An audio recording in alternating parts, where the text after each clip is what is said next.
Olá, sejam todos muito bem-vindos a mais um episódio de Meninos Eu Vi, podcast criado, roteirizado e apresentado por mim, Rodrigo James, para falar sobre cinema, séries e te oferecer uma curadoria do que assistir em meio a tanto conteúdo que nos é oferecido todos os dias. O Meninos Eu Vi tem episódios inéditos todas as semanas, com críticas e dicas do que assistir e de como estas obras interferem nas nossas vidas. Sigam esse podcast nos principais agregadores do mercado: Spotify, Apple, Deezer, Amazon e o YouTube, e marquem para serem avisados dos novos episódios. Curtam, comentem, espalhem a palavra deste podcast por aí. Para falar comigo, usem a caixa de comentários do Spotify ou me mandem uma mensagem diretamente através do site da minha produtora, o cotonizio.com.br, cotonizio com C e S, através das minhas redes sociais, @Rodrigo James no X, no Threads, no Instagram ou no Blue Sky, ou finalmente através do YouTube. Comentem aí embaixo no YouTube caso vocês estejam ouvindo este episódio por esta plataforma. Por fim, eu tenho sempre que reforçar o convite para vocês seguirem a minha newsletter chamada Mala, com notícias, críticas e uma curadoria de cultura pop e entretenimento que eu solto todas as sextas-feiras para os e-mails cadastrados. E considerem também serem apoiadores pagos para fortalecer a criação de conteúdo feita de forma independente. A Mala fica no malanewsletter.substack.com, ou se vocês preferirem, acessem aí as minhas redes sociais que vocês encontram o link dela por lá. Hoje vamos falar do novo filme do diretor Ryan Coogler com Michael B. Jordan, Pecadores. We've been gone a long time. We back now. You twins? Nah, we cousins. There are legends of people with the gift of making music so true. It can conjure spirits from the past. Will somebody take me in your eyes? But it also can pierce the veil between life and death. Listen here. This ain't no house party. Y'all ready to drink? Y'all ready to sweat till y'all stink? You keep dancing with the devil. One day he's gonna follow you home. We got us a problem now. What the hell going on? Oh, we heard tale of a party. This world already left you for dead. I can save you from your fate. You don't need no saving. Yes, you do. And you are? I am. Your way out. Essa parceria Ryan Coogler e Michael B. Jordan não é de hoje que tem dado certo. Então aí os filmes do Pantera Negra e os 3 filmes Creed para me dar razão. E claro, o Fruitvale Station, que é o primeiro filme, foi o primeiro filme, né, da parceria dos dois, e o filme que colocou tanto o Ryan Coogler quanto o Michael B. Jordan no mapa, no radar de nós que gostamos de cinema. Eu já tinha ouvido falar desse filme Pecadores. Na verdade, eu já tinha dado notícia aqui mesmo na minha newsletter, Mala, sobre ele, quando ele estava sendo feito. E todas as vezes que eu ouvi falar alguma coisa desse filme, ele estava sendo descrito como um filme de vampiros. E se você for olhar o trailer desse filme, procure aí pelo trailer, você ouviu um pedacinho do trailer aqui no início desse episódio. O filme o trailer, né? É um trailer de filme de vampiro. Ele foca muito nessa história do vampiro. Qual não foi a minha surpresa quando eu fui assistir ao filme e perceber que ele é muito mais do que um filme de vampiro. E é exatamente isso que eu queria falar para vocês. Pecadores é um filme, ou melhor, são vários filmes em um, e você pode fazer várias interpretações desses vários filmes, usando várias linhas condutoras, usando vários tipos de raciocínio para desvendar essa história e para conectar todas essas muitas histórias em uma só. E eu vou tentar dar um panorama geral do que a gente encontra nesse filme.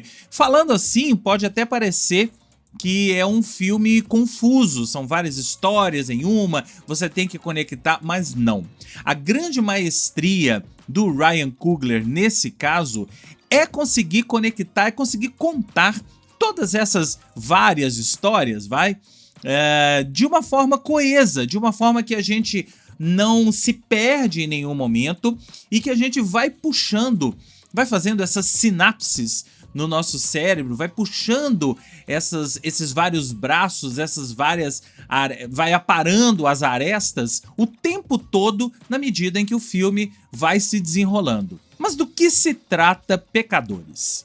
Vou recorrer então ao bom e velho Adoro Cinema, que traz as melhores sinopses da internet brasileira. Em Pecadores, Michael B. Jordan interpreta os irmãos gêmeos Smoke e Stack, que voltam à sua cidade natal com o objetivo de reconstruir a vida e apagar um passado conturbado. Esses acontecimentos, porém, voltam a atormentá-los quando uma força maligna passa a persegui-los, trazendo para a superfície medos e traumas. Esse mal busca tomar conta da cidade e de todos os cidadãos, obrigando-os a lutar para sobreviver.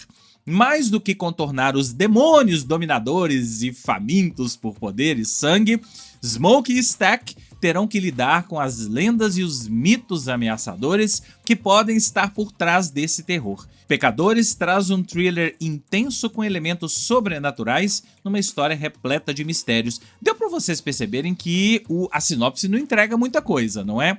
Eu vou dar o meu panorama de Pecadores para vocês. A primeira parte do filme parece um filme de gangster. Então são os dois irmãos voltando ali. Os dois irmãos tinham ido morar em Chicago, onde fizeram sua vida, enriqueceram, ganharam dinheiro. Não fica muito claro se eles ganharam esse dinheiro de maneira lícita ou ilícita. Eu até acho que tem coisa ilícita aí, mas enfim, eles voltam para sua cidade natal ali no Mississippi, e vocês podem imaginar o Mississippi de 1930 e lá vai pedrada, no auge do racismo, no auge da Ku Klux Klan, e voltam ali para montar um empreendimento. Eles querem montar uma casa de diversão para os negros, uma espécie de casa de blues em que os negros poderiam ir livremente curtir música e desanuviar um pouco daquele dia a dia sofrido dos negros. A gente está vivendo ali o auge da segregação no sul dos Estados Unidos. Tem inclusive uma cena que mostra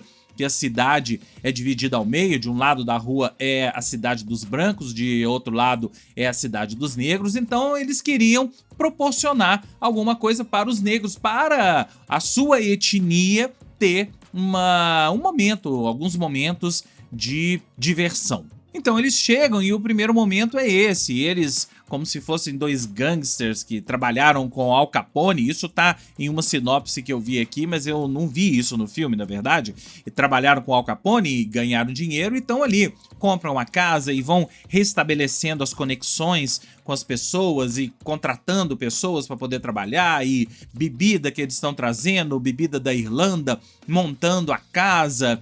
E na medida em que isso vai se desenrolando, a gente vai sendo apresentado a todos os personagens que vão fazer parte dessa história. Em especial, a Mary, que é personagem da Hailee Steinfeld, que é uma ex-amante de um deles. O Sammy, que é o personagem do Miles Keaton, é uma grande estreia. O Miles Keaton é um cantor de R&B que está fazendo sua estreia no cinema, e que estreia.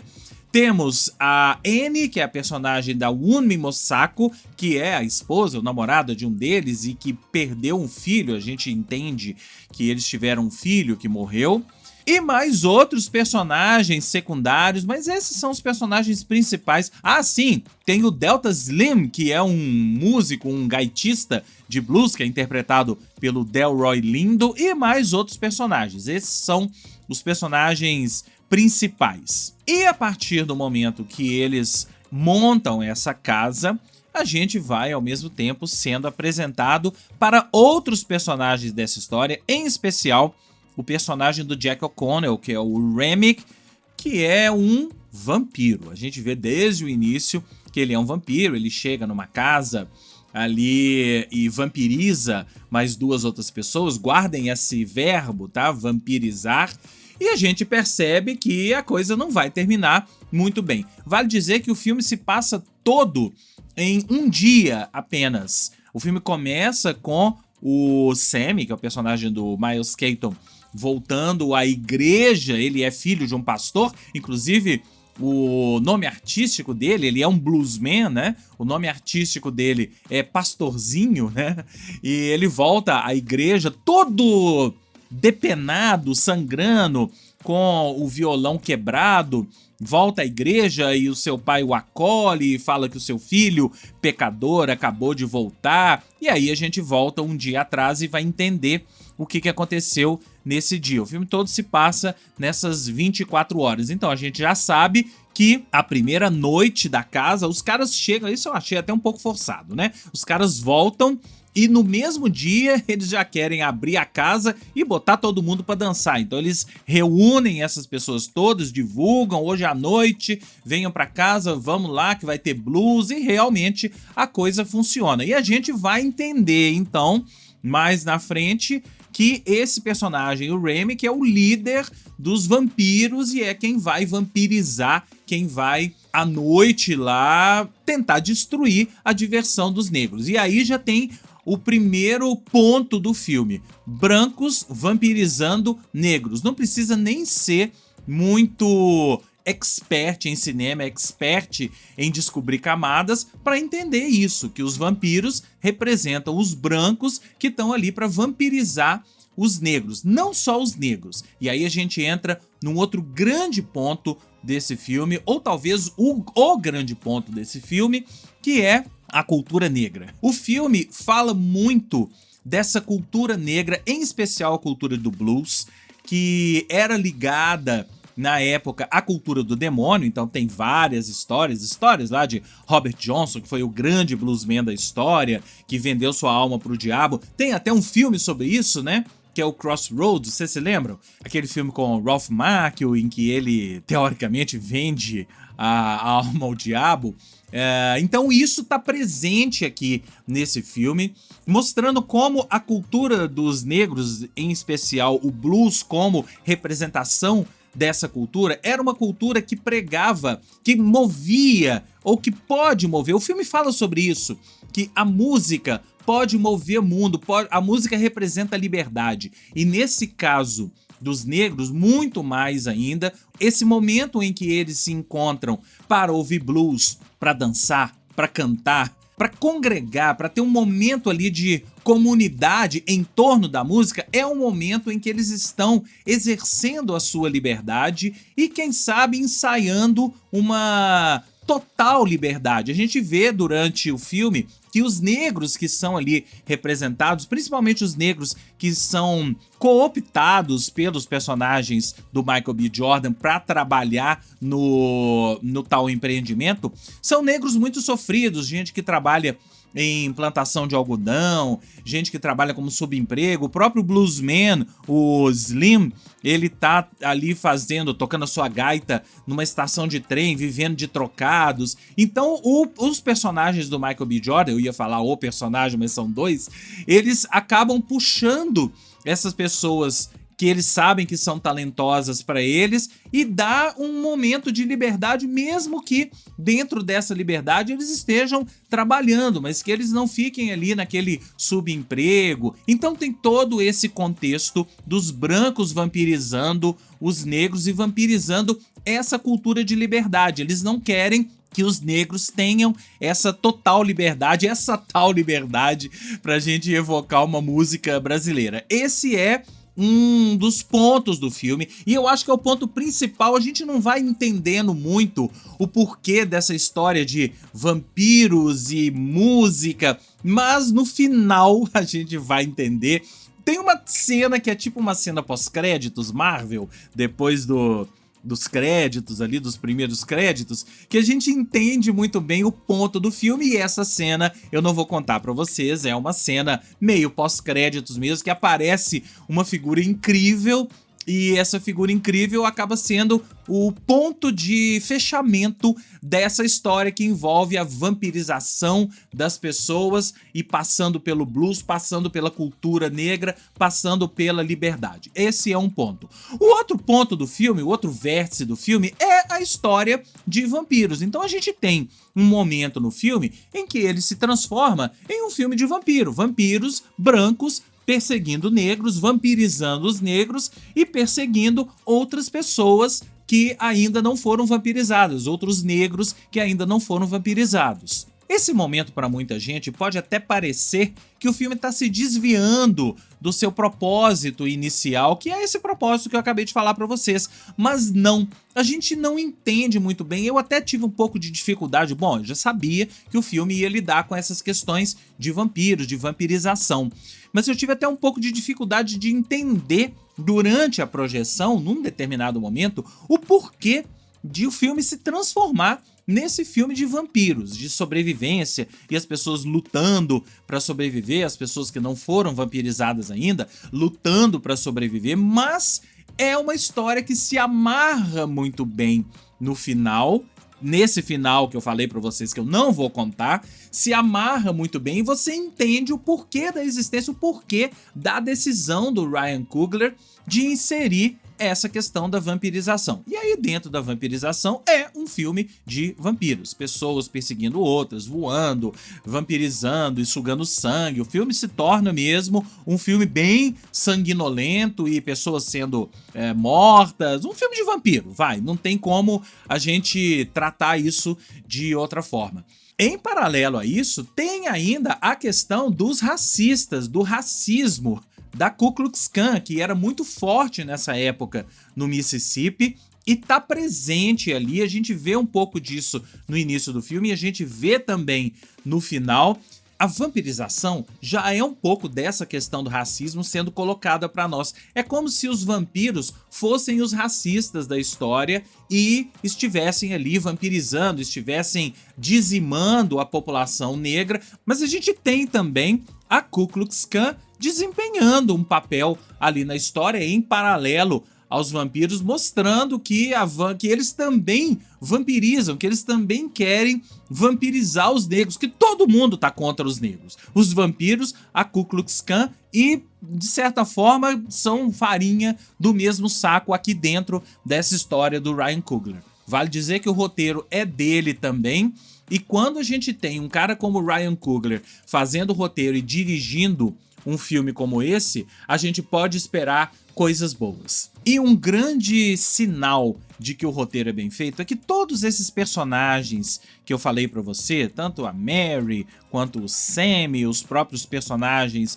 do Michael B. Jordan, a Annie, o Remick, a gente consegue... Existe um desenvolvimento desses personagens. Claro, não é aquele desenvolvimento do tipo, você vai ver passado, presente e futuro de cada um dos personagens, mas em poucos diálogos a gente entende quem são aqueles personagens, a gente entende as motivações, a gente entende o porquê de eles estarem ali. A própria Mary, que é a personagem da Hailee Steinfeld, ela é a única branca que participa desse encontro dos negros ali na tal casa, mas a gente entende o porquê de ela estar ali, o porquê de ela fazer parte daquela comunidade. Isso tudo é obra de um grande roteiro. E olha, já anotem desde já, Pecadores, roteiro Ryan Coogler, direção Ryan Coogler, para a temporada de premiações de 2026. Claro, ainda tá muito no início, eu acho que filmes que estreiam nessa época do ano acabam sendo esquecidos, mas eu acredito que lá no final a gente vai se lembrar desse filme, lá no final, assim, no final do ano, quando começar a temporada de premiações, muita gente vai se lembrar desse filme como um roteiro, principalmente a questão do roteiro, um roteiro a ser trabalhado, um roteiro a ser indicado aos prêmios, porque realmente é um roteiro muito bem feito, que amarra tudo. Tudo isso que eu contei pra vocês, você pode estar achando meio confuso, mas quando você assiste ao filme, faz todo sentido e existe uma coesão em torno disso tudo. Tem vários pontos aqui que eu não entrei, não falei pra vocês, porque eu quero que vocês tenham a experiência que eu tive. E assista na maior tela que você conseguir. Eu assisti no IMAX e realmente foi uma experiência diferente. É um filme que pede telona, é um filme que pede você estar imerso nele para ir fazendo todas essas sinapses e fazendo todas essas conexões na cabeça. Mas se eu fosse resumir Pecadores, eu resumiria dessa forma. É um filme que fala sobre a liberdade de um povo, sobre o sentimento de conexão, o sentimento de comunidade, o sentimento de congraçamento de um povo em torno da música e como a música, em especial o blues, fez e faz parte da cultura desse povo e como a cultura desse povo é o que impulsionou ou ajudou a impulsionar esse povo para o futuro. O filme fala muito também de passado, presente e futuro, e esse final que eu não estou contando para vocês mostra muito isso, o passado, presente e futuro de um povo, como aquilo lá no passado se refletiu no presente ou no futuro. E, bom, não vou contar mais nada não, porque eu já tô dando bastante spoiler aqui pra vocês. Eu queria muito que vocês assistissem a Pecadores e depois me contassem o que vocês acharam. Eu dei 4 estrelas pra esse filme. E você? Quantas estrelas você deu? Não falei sobre o elenco do filme, fiz só um en passant, mas eu queria destacar então o Miles Keaton, que faz o Sammy, que é uma espécie de protagonista ou co-protagonista da história, e claro, o Michael B. Jordan, que faz os irmãos gêmeos Smoke e Stack, ou na tradução Fumaça e Fuligem, e é talvez o maior papel do Michael B. Jordan no cinema. Ele mostra, ele tá num papel diferente, num registro diferente, porque são dois irmãos muito parecidos, mas você consegue identificar quem é quem. Claro que no início eles identificam, um tá com um chapéu azul, outro tá com um chapéu vermelho, até pra gente poder identificar quem é quem, pra gente aprender quem é quem. Mas lá na frente, eles estão sem chapéu e a gente consegue identificar quem é quem através de atitudes, através de gestos, através de falas, o jeito de fala, e isso é mérito da ótima interpretação do Michael B. Jordan, que a parte ser um dos atores mais sexys do mundo, e já foi eleito aí por revista People, o ator mais sexy do mundo, é um excepcional ator, e todas as vezes que tem um filme com Michael B. Jordan, eu paro para prestar atenção. E se o filme é dirigido pelo Ryan Coogler, eu acho que você também deveria parar e prestar atenção. Nesse caso, um dos melhores filmes do Ryan Coogler, eu dei 4 estrelas e eu quero saber quantas estrelas você vai dar para Pecadores. Me conte o que você achou, principalmente se você conseguiu fazer todas essas conexões. Eu acho que tem coisa aqui que eu não passei, alguns assuntos que eu não tratei, mas em geral é isso. Eu queria saber então quais as conexões a mais que você fez além dessas que eu tratei aqui. Para você falar comigo, você já sabe, use a caixa de comentários aí do Spotify ou me mande uma mensagem diretamente através do site da minha produtora, o cotonizio.com.br, cotonizio com C e S, através das minhas redes sociais, @Rodrigo James no X, no Threads, no Instagram ou no Blue Sky, ou através do YouTube. Comentem aí no YouTube caso vocês estejam ouvindo este episódio por esta plataforma. O Meninos Eu Vi fica por aqui e eu volto na semana que vem com mais críticas e dicas do que assistir. Um grande abraço e até lá!